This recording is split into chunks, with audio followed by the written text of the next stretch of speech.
కాలం 4వ యుగం అంటే కలియుగం అని మనందరికీ తెలుసు. కలియుగం గురించి హిందూ శాస్త్రాల్లో చాలా విషయాలు చెప్పబడి ఉన్నాయి. వాటి ప్రకారం కలియుగం చివరికి వస్తున్న కొద్దీ భూమి మీద ధర్మం అంతరించిపోతుంది. మనుషుల ఆయుష్ తక్కువ అవుతుంది.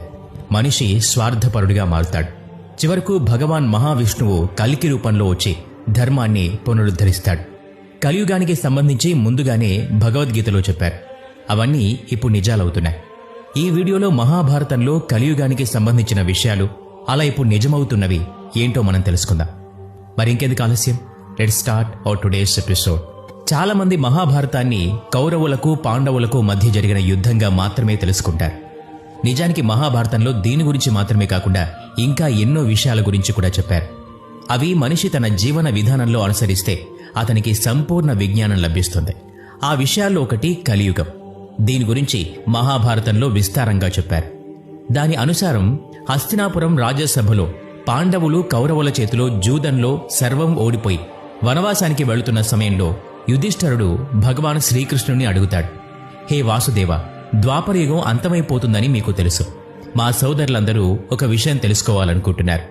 అదేంటంటే ఈ ద్వాపరయుగం తర్వాత వచ్చే యుగం అంటే కలియుగం ఎలా ఉంటుంది, ఆ సమయంలో మనుషులు ఎలా ఉంటారు అని అడిగాడు. ధర్మరాజు అడిగిన ఈ ప్రశ్న విని భగవాన్ శ్రీకృష్ణుడు చిన్నగా నవ్వి, యుధిష్ఠరా, మొదట మీరందరూ నేను చెప్పినట్టు వనవాసానికి వెళ్ళండి. అక్కడ మీకు ఏది కనిపించినా సరే వచ్చి నాకు చెప్పండి. తర్వాత నేను మీకు సరైన సమాధానం చెప్పగలను అని చెప్తాడు. ఆ తర్వాత పంచపాండవులు శ్రీకృష్ణుడి ఆదేశం ప్రకారం వనవాసానికి వెళ్తారు. పంచపాండవులు అక్కడికి చేరుకోగానే అక్కడ చూసిన వాటికి ఆశ్చర్యపోతారు. సాయంత్రానికి తిరిగి వచ్చి పంచపాండవులు ఒకరి తర్వాత ఒకరు ఏం చూశారో శ్రీకృష్ణుడికి చెప్తారు. మహాభారతంలో వర్ణించిన ప్రకారం పంచపాండవులు సాయంత్రానికి వనం నుండి తిరిగి వచ్చాక శ్రీకృష్ణుడితో మొదట ధర్మరాజు చెప్తాడు, హే నారాయణ, మీరు చెప్పినట్టుగా మా సోదరులం వనంలోకి వెళ్లగానే వేరువేరు దశలకు వెళ్లిపోయాం. అక్కడ నేను 2 తొండాలు గల ఏనుగును చూశాను. నేనా చూసి ఆశ్చర్యపోయాను. ఏనుగుకు ఎలా 2 తొండాలు ఉంటాయి అని నాకు అర్థం కాలేదు. అందుకని 2 తొండాలు గల ఏనుగుకి అర్థమేంటో వివరించండి. దీనికి కలియుగంలో అర్థమేమిటి అని అడగ్గా దీనికి శ్రీకృష్ణుడు బదులుగా, ఓపిగ్గా ఉండు, మొదట నేను అర్జునుడు, భీముడు, నకులుడు, సహదేవుడు వాళ్ళు వనంలో ఏం చూశారో అడుగుతారు. తర్వాత అర్జునుడు శ్రీకృష్ణుడితో చెప్తాడు, వాసుదేవ, నేను అడవిలో ఒక పక్షిని చూశాను. దాని రెక్కల మీద వేదాలు రచించి ఉన్నాయి, కానీ అది జంతు మాంసం తింటోంది. తర్వాత భీముడు శ్రీకృష్ణుడితో చెప్తాడు, హే కృష్ణ, ఒక ఆవు తన బిడ్డకు జన్మనిస్తుంది, కాని తన బిడ్డను రక్తం వచ్చేలా నాకడం చేసింది. నేనా చూసి ఆశ్చర్యపోయాను. అసలు ఒక తల్లి తన బిడ్డతో అలా ఎలా ప్రవర్తించగలుగుతుంది? ఆ తర్వాత శ్రీకృష్ణుడు సహదేవుని వైపు చూసి సహదేవునితో అంటాడు, సహదేవ, వనంలో నువ్వేం చూశావు? అప్పుడు సహదేవుడు శ్రీకృష్ణుడితో చెప్తాడు, వాసుదేవ, నేను వనంలో ఒకే చోట 6 బావులు ఉండడం చూశాను. చుట్టూ ఉన్న బావుల్లో నీరుంది, కానీ మధ్యలో ఉన్న బావిలో నీరు లేదు. మధ్యలో ఉన్న బావి చాలా లోతుగా ఉంది, అయినా అందులో నీరు లేదు. ఇది చూసి నేను చాలా ఆశ్చర్యపోయాను.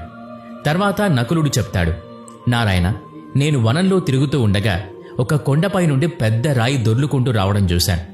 దారిలో ఉన్న చెట్లను పడేస్తూ కిందుకొస్తోంది, కానీ ఎంత పెద్ద చెట్టు అయినా ఆ విశాలమైన రాయిని ఆపలేకపోయింది. కానీ చివరికి ఒక చిన్న మొక్కను తాకి ఆగిపోయింది. ఈ విధంగా పాండవులందరూ తాము వనంలో చూసింది చెప్పగా దానికి శ్రీకృష్ణుడు నవ్వి మొదట ధర్మరాజుతో, హే ధర్మరాజా, మీరు 2 తొండాలు గల ఏనుగును చూశానని చెప్పారు. దానికి అర్థం ఏంటంటే కలియుగంలో ఉండే మనుషులు చెప్పేది ఒకటి, చేసేది ఒకటి. కలియుగంలో పాలకుడు ప్రజలకు అన్ని రకాలుగా చెప్తాడు. అతని మనసులో ఒకటి ఉంటుంది, బయటకు వేరొకటి ఉంటుంది. అంటే కలియుగంలో పాలకులకు ప్రజలంటే ఏ పట్టింపు ఉండదు. వాళ్ళు రాజ్యం వెళ్ళడానికి మాత్రమే ఉంటారు. ఆ తర్వాత శ్రీకృష్ణుడు అర్జునుడితో, ధనుంజయ, నువ్వు చెప్పినట్టు ఒక పక్షి పైన వేదాలు రచించి ఉన్నాయి, కానీ అది చనిపోయిన జంతువు మాంసం తింటూ ఉంది. అంటే దానర్థం కలియుగంలో కొందరు జ్ఞానులు, ధ్యానులు అని పిలువబడతారు, కానీ వాళ్ళు అసురులుగా ఉంటారు. ఇలాంటి వారు పండితులు, విద్వాంసులు అని పిలువబడతారు, కానీ వారి మనసులో మాత్రం ఎవరైనా చనిపోవాలి, వారి సంపద మొత్తం తనదే కావాలి అని ఆలోచిస్తూ ఉంటారు. అంటే కలియుగంలో మనుషులు ఎంత జ్ఞానులైనా కూడా వాళ్ళు దురాశపరులై ఉంటారు. కలియుగంలో ప్రతి జాతి, ధర్మం, పదవిలో కూర్చున్న వాళ్ళు ఆ పదవి నుండి ఎప్పుడు దిగుతారా, తామెప్పుడు కూర్చోవాలని చూస్తారు. కలియుగంలో ఇలాంటి వారే ఎక్కువగా ఉంటారు. లక్షల్లో ఒకడు మంచి మనిషి ఉండొచ్చు. అర్జునుడి తర్వాత శ్రీకృష్ణుడు భీముడితో చెప్తాడు, భీమా, నువ్వు చెప్పినట్టు ఒక ఆవు తన బిడ్డను రక్తం వచ్చేలా నాకుతోంది. దానర్థం కలియుగంలో తల్లి తన సంతానం మీద చాలా ప్రేమను చూపించడం వల్ల ఆ బిడ్డ సొంతంగా అభివృద్ధి చెందే అవకాశం ఉండదు. ఈ కారణంగా మాయామోహంలో పడిపోయి నాశనమవుతారు.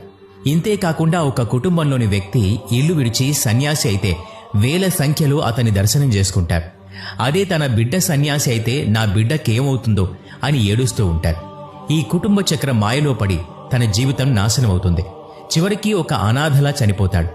తర్వాత శ్రీకృష్ణుడు సహదేవుడితో అంటాడు, నువ్వు నిండుగా ఉన్న 5 బావుల మధ్యలో ఉన్న ఒక ఖాళీ బావిని చూశానని చెప్పావు.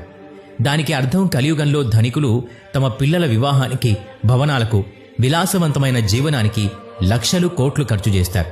కానీ అతని చుట్టుపక్కల ఎవరైనా ఆకలి దప్పులతో అలమటిస్తూ ఉంటే వారికి మాత్రం ఏ సహాయం చేయరు. చివరికి వాళ్ల రక్త సంబంధీకులు ఆకలితో చనిపోతున్నా చూస్తూ ఉండిపోతారు. వాళ్లు తాగడానికి, తినడానికి డబ్బు ఎగరేస్తారు, కానీ ఎవరివైనా కన్నీళ్లు తొడవడానికి మాత్రం ముందుకురారు. అంటే కలియుగంలో తినుబండారాలు ఉన్నా ఆకలితో చేస్తారు. ముందు విలాసవంతమైన భవనాలు ఉన్నా పక్కనే ఉన్న గుడిసెలో ఆకలితో చేస్తారు. ఒకే చోట ఇలా అసమానతలు ఉంటాయి. అవి గరిష్ట స్థాయిలో ఉంటాయి. తర్వాత శ్రీకృష్ణుడు నకులుడితో అంటాడు, నకుల, నువ్వు చెప్పినట్టు ఒక పెద్ద రాయి కొండపై నుండి దొర్లుకుంటూ దారిలో పెద్ద పెద్ద చెట్లను పడేస్తూ వచ్చి చిన్న మొక్కను తాకి ఆగింది అన్నావు. దానర్థం కలియుగంలో మనిషి మనస్సు పతనమవుతుంది. అలాంటి సమయంలో మనిషి జీవితం ధనంతో ఆగదు, పదవితో ఆగదు. కానీ హరినామం అనే చిన్న బోధన వల్ల మనిషి పతనం ఆగిపోతుంది. అంటే అర్థం మనిషి కలియుగంలో ధనం మీద వ్యామోహాన్ని విడిచి హరినామ స్మరణ చేస్తే అతనికి ఎలాంటి కష్టం కలగదు. అతని మరణం తర్వాత పరమేశ్వరుడి చరణాల దగ్గర, అంటే నా చరణాల దగ్గర స్థానం దొరుకుతుంది. శ్రీకృష్ణుడు చెప్పిన విషయాలన్నీ నేడు నిజంగానే జరుగుతున్నాయి. అందుకే కలియుగంలో మనుషులకు కావాల్సింది ధర్మాన్ని పాటించడం.